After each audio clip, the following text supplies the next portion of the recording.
증여와 증여세란 무엇일까요? 타인에게 재산적 가치가 있는 무언가를 타인으로부터 무상으로 취득하는 행위를 우리는 증여라고 부릅니다. 만약에 내가 공짜로 누군가에게 돈을 받았다면 그 돈에 대한 세금을 내야 하는데요. 그것을 우리는 증여세라고 부릅니다. 이 증여세는 내가 받은 돈의 액수를 기준으로 세율이 정해집니다. 적게는 10%에서 많게는 50%까지 세율이 부과되는데요. 세금이 발생하기 때문에 가족 간 계좌이체를 할 때도 조심하지 않으면 쓸데없는 세금을 낼 수 있습니다.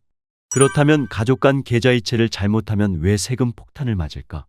실제로 가족 간 계좌이체를 잘못해서 세금 폭탄을 맞으시는 분들이 있습니다. 세금 신고를 함에 있어서 별 생각 없이 했던 계좌이체가 오해를 받아서 세금이 과세되는 경우가 종종 있는 것인데요. 다른 범죄와는 달리 세법은 무죄 추정 원칙이 없고 오히려 납세자가 이것은 세금 탈세가 아니라는 것을 먼저 입증을 해야 하는 부분이 있기 때문입니다. 일단 국세청은 가족 간 계좌이체를 증여로 보기 때문에 납세자가 증여가 아니라는 사실을 입증해야 합니다. 입증을 하면 증여가 아니겠지만 입증을 못하면 증여세가 과세될 수 있는 것입니다. 그렇다면 계좌이체는 어느 정도 금액부터 문제가 될까요? 만약 여러분 계좌에서 지금 2억을 자녀들에게 보내셔도 당장에는 아무 문제가 없습니다. 왜냐하면 가족 간 계좌이체 자체가 큰 돈을 계좌이체한다고 해서 국세청에 자동으로 통보가 된다든지 하는 시스템은 없기 때문입니다. 또한 금융정보보호법 때문에 아무리 국세청이라고 하더라도 개인의 계좌이체를 함부로 조회할 수는 없습니다. 그래서 국세청이 계좌이체를 조회하려면 세무조사를 해야 된다는 명분이 있어야 하며 세무조사를 받지 않는다면 계좌이체 내역을 국세청은 알 수 없습니다. 그러나 이런 부분들이 추후에 국세청 세무조사로 발견될 경우 추징이 들어갈 뿐만 아니라 나중에 증여세를 추징당하게 되면 그에 상응하는 가산세까지 물어야 하므로 여간 손해가 아닙니다. 그러면 국세청 세무조사는 어떤 경우에 나올까요? 일단 세무조사는 크게 세 가지 경우가 있습니다. 첫 번째는 사업자 세무조사입니다. 사업을 하시는 분들은 사업의 규모가 크게 되면 세무조사를 받으실 수밖에 없는데 보통 5년에 한 번씩 정기적으로 세무조사가 나오기도 합니다. 두 번째는 자금 출처 조사입니다. 소득 분석망에 따라 직업, 연령, 소득 및 재산 상태를 보았을 때 부동산 구입이나 채무 상환을 자력으로 했다고 인정하기 어려운 경우에 자금 출처를 입증하지 못한 금액을 증여로 판단하는 것인데요. 예를 들어 20대 초반의 청년이 강남에 몇십억이 넘는 아파트를 산 경우 조사가 들어갈 수 있다는 것입니다. 마지막은 상속세 세무조사입니다. 보통 이 상속세 세무조사 때문에 가족 간 계좌이체가 문제가 되는 경우가 대다수인데요. 다른 세무조사 같은 경우는 보통 5년치를 조사하지만 상속세 세무조사는 10년의 기간 동안 계좌이체 내역을 모두 조사하게 됩니다. 그 이유는 상속세는 고인이 물려주신 상속재산뿐만 아니라 과거 10년 동안 증여를 한 재산까지 포함을 해서 상속세가 계산되기 때문인데요. 그래서 상속세를 제대로 계산하려면 10년 동안 상속인들이 얼마나 증여를 받았는지 조사를 해야 알 수 있는 것입니다. 그렇다면 부득이하게 가족 간에 돈을 주고받아야 할 때는 어떻게 해야 할까요? 돈을 가족 간에 주고받을 때는 증여재산 공제를 무조건 이용해야 합니다. 돈을 갚지 않는 것을 우리는 증여라고 하며 돈을 갚는다면 증여가 아닌 차용이라고 하는데요. 이 증여재산 공제는 돈을 그냥 줄 때 쓰는 방법입니다. 가족 간에 돈을 대가 없이 그냥 줄 때 국가에서 지정한 기준 이하로 증여를 하게 되면 증여세를 물지 않는다는 것인데요. 배우자는 6억 원, 직계존속은 5천만 원이고 직계존속이 미성년이라면 2천만 원입니다. 직계비속은 5천만 원, 기타 친족의 경우 1천만 원까지는 증여재산을 공제해줍니다. 여기서 주의해야 할 포인트가 하나 있는데요. 이 증여재산 공제는 10년 동안 증여된 금액을 다 합한 총액 기준으로 적용됩니다. 예를 들면 10년 동안 자녀에게 5천만 원을 두 번에 걸쳐 계좌이체 해줬다고 가정했을 때 첫 번째로 붙인 돈은 공제됩니다. 그런데 그 다음에 붙인 돈은 이미 5천만 원을 넘은 상태이기 때문에 공제되지 않습니다. 따라서 두 번째 붙인 돈은 증여세가 부과되는 것이죠. 이 부분 꼭 참고하시기 바랍니다. 그렇다면 가족 간 계좌이체 관련해서 2024년부터 변경되는 것은 무엇일까요? 먼저 결혼자금과 관련된 증여세 공제 기준이 변경될 것으로 보입니다. 간단하게 말씀드리면 결혼자금에 대해서는 직계존속으로부터 증여받은 1억 원을 추가 공제하는 개정안이 발표된 것입니다. 혼인신고일 기준 전후로 각각 2년씩 총 4년간 자녀에게 증여한 돈 1억 원에 대해서 증여세를 추가 공제하기로 했다는 내용입니다. 예를 들어 자녀분께서 2026년 1월 1일에 결혼을 하고 혼인신고할 예정이라고 한다면 2024년 1월 1일부터 2027년 12월 31일까지 기존 5천만 원까지 가능한 증여공제에 1억 원 추가 공제가 가능하므로 총 이 기간 동안에는 1억 5천만 원까지 증여세를 내지 않아도 된다는 이야기입니다. 결국 신랑 신부 모두 과거 10년간 증여받은 재산이 없다면 각자 자기 부모로부터 1억 5천만 원씩 총 3억 원을 세금 없이 증여받을 수 있는 셈입니다. 이 혼인 증여재산 공제가 도입된 목적은 아무래도 결혼을 장려하기 위함인데요. 정부는 지난 6월 한국부동산원 기준 전국 주택 평균 전셋값이 2억 2천만 원, 수도권은 3억 원인 점을 고려했다고 합니다. 하지만 지금까지 말씀드린 결혼자금에 대한 증여세 공제 내용은 아직 확정은 아닙니다. 보통 국회에서 12월에 의결을 거쳐서 세법 개정이 이뤄지기 때문에 아직 개정이 확정된 사항은 아니며 국회 의결이 완료되면 내년 2024년 1월 1일부터 시행되는 것으로 생각해 주시면 되겠습니다. 아울러 자녀의 결혼과 관련해서 주의하셔야 할 부분이 한 가지 더 있는데요. 바로 축의금입니다. 축의금도 헷갈리시는 분들이 많습니다. 축의금은 혼주인 부모의 경제적 부담을 덜어주려는 목적에서 하객이 건네는 것으로 보기 때문에 원칙적으로는 부모 소유입니다. 따라서 만약에 부모의 하객이 준 축의금을 결혼 당사자인 자녀가 받아 대출 상환 등에 쓴다면 증여로 보고 증여세를 부과할 수 있습니다. 또한 신랑과 신부의 하객들이 부모님께 대신 전달해 준 축의금들도 있을 텐데요. 이것은 부모의 소유가 아닙니다.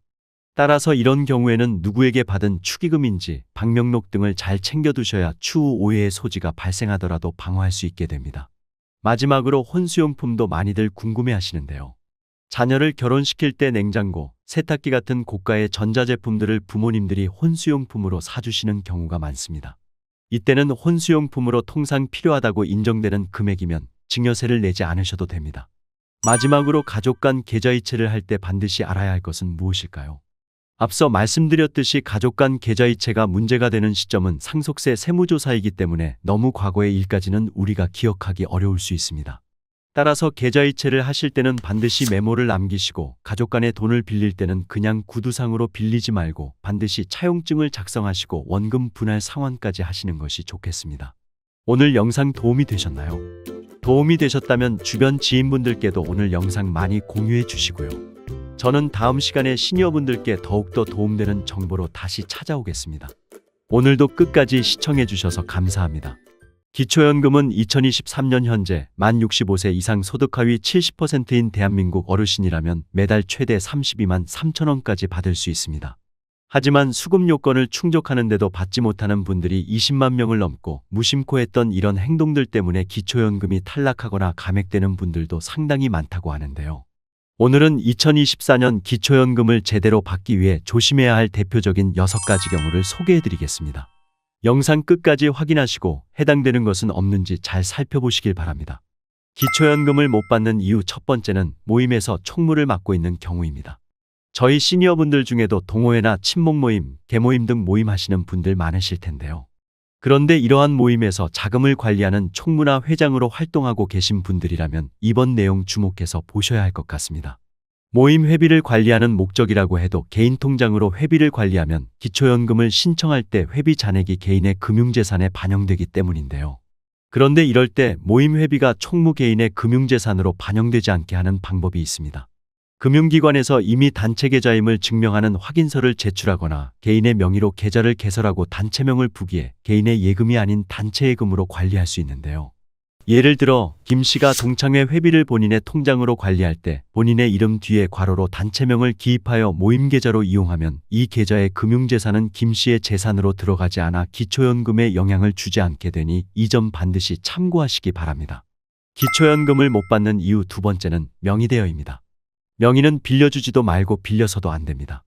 자녀의 사업을 도와준다는 목적으로 자녀가 개인 사업자 명의를 낼 때 공동명의로 하시거나 명의를 빌려주는 시니어들도 종종 볼 수 있는데요.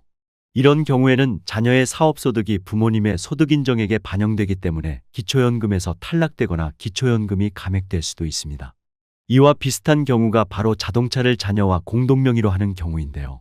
자동차 보험료를 줄이기 위해 자녀와 공동명의를 할 경우 자동차 구입에 보탠 돈이 없어도 단 1%의 지분을 보유해도 차량가액 전체가 기초연금을 신청하는 부모님의 재산에 반영됩니다.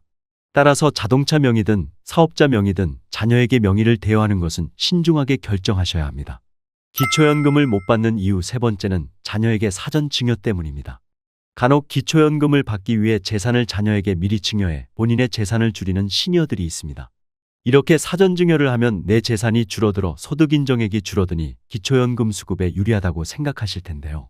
단순하게 생각하면 그렇지만 자녀에게 미리 증여한다고 해서 재산이 바로 줄어들지는 않습니다. 기초연금을 받기 위해 고의로 재산을 줄였다고 볼 여지가 있어서 정상적으로 증여세를 납부하면서 자녀에게 증여를 하여도 기초연금에서는 재산을 증여했다고 바로 인정해주지 않고 자연적 소비금액이라고 해서 매달 자연적으로 소비하는 만큼만 차감해 주게 됩니다. 2023년 기준 자연적 소비금액은 단독가구 221만 7천 원, 부부가구 270만 원인데요. 이 금액이 매달 차감되어 영원이 될 때까지는 부모님의 재산으로 보게 되는 것이죠. 그래서 자녀에게 1억 원을 증여한 경우 단독가구라면 매달 221만 7천 원씩 줄어들어 45개월 이후에야 증여재산 1억 원이 모두 없어지게 되고요. 부부가구라면 매달 270만 원씩 줄어들어 37개월이 지나야 기타 증여재산에서 1억 원이 모두 없어지게 됩니다. 따라서 기초연금을 받기 위한 목적으로 자녀에게 증여하는 것은 자연적 소비금액에 따른 기간을 잘 따져보신 뒤 결정하시기 바랍니다. 기초연금을 못 받는 이유 네 번째는 기초생활수급자입니다. 물론 기초생활수급자인 시니어들도 기초연금을 신청하고 받을 수는 있지만 기초연금으로 받은 금액 100%가 생계급여 소득인정액에 반영되어 그만큼 생계급여 금액이 깎이게 됩니다. 그래서 기초생활수급자분들 사이에서는 줬다가 뺏는 기초연금이라는 말이 나오게 된 것인데요. 게다가 기초연금을 받아서 기초생활수급자에서 탈락하면 수급자에게 지원되는 여러 감면제도도 이용할 수 없고 의료급여도 탈락할 수 있기 때문에 기초생활수급자인 시니어분들은 무조건 기초연금을 신청하시기보다는 신청 전 반드시 주민센터 담당자와 상의하신 뒤 기초연금 수급 여부를 결정하시기 바랍니다. 기초연금을 못 받는 이유 다섯 번째는 자동차를 소유한 경우입니다. 자동차를 가지고 있다고 해서 무조건 기초연금에서 탈락되는 것은 아니며 고급 자동차를 가지고 있을 때 탈락이 됩니다. 여기에서 고급 자동차란 배기량 3000cc 이상이거나 차량가액이 4천만 원 이상인 승용차, 승합차, 이륜차를 말하는데요. 이런 고급 자동차를 소유하셨다는 것은 그만큼 노후 생활에 큰 어려움이 없다는 뜻이기 때문에 소득과 재산에 상관없이 기초연금에서 탈락되는 것입니다. 다만 고급 승용차라도 연식이 10년 이상이거나 압류 등으로 운행이 불가능한 자동차 및 생업용 자동차로 소명하는 경우는 일반 자동차로 인정되어 소득 환산율 연 4%가 적용되는데요. 예를 들어 배기량 3000cc 이상의 차량이더라도 10년 이상 되어 현재 차량가액이 2천만 원이라면 2천만 원의 4%에서 12개월을 나눈 6만 6천 원만 소득인정액에 반영되니 이 점 참고하시기 바랍니다. 기초연금을 못 받는 이유 마지막은 기초연금 미신청입니다. 기초연금은 신청주의 방식을 채택하고 있어서 나이와 소득, 재산 요건이 충족되어도 신청하지 않으면 지급되지 않는데요. 따라서 주민센터에서 알아서 챙겨주지 않기 때문에 때가 되면 본인이 직접 신청하셔야 받을 수 있습니다. 국민연금공단 자료에 따르면 65세 이상 소득 하위 70% 노인 인구 중 약 20만 명의 어르신이 기초연금을 신청하지 않았다고 합니다. 매해 미신청자가 20만 명이 넘는 이유는 매해 신청 기준이 완화되고 있는 사실을 모르는 경우가 많아 본인이 자격 조건이 되었다는 것을 모르고 있기 때문이라고 합니다. 그래서 현재 못 받고 계신 분들도 2024년에는 기준이 달라질 수 있으니 꼭 한번 확인해 보시고 반드시 신청하시기 바랍니다. 매년 기초연금의 소득인정액은 완화되고 있습니다. 집값의 하락, 소득이 없는 가구의 예금 소비로 인한 재산 감소 등 매년 소득인정액을 체크할 필요가 있습니다. 또한 위에서 말씀드린 기초연금이 중단되거나 감액될 수 있는 6가지의 경우는 주의하시고 현재 받지 못하더라도 가능성이 있어 보이면 주민센터에 가셔서 꼭 한번 문의해 보시길 바랍니다. 오늘 영상 도움이 되셨나요? 도움이 되셨다면 주변 지인분들께도 오늘 영상 많이 공유해 주시고요. 저는 다음 시간에 시니어분들께 더욱더 도움되는 정보로 다시 찾아오겠습니다. 오늘도 끝까지 시청해 주셔서 감사합니다.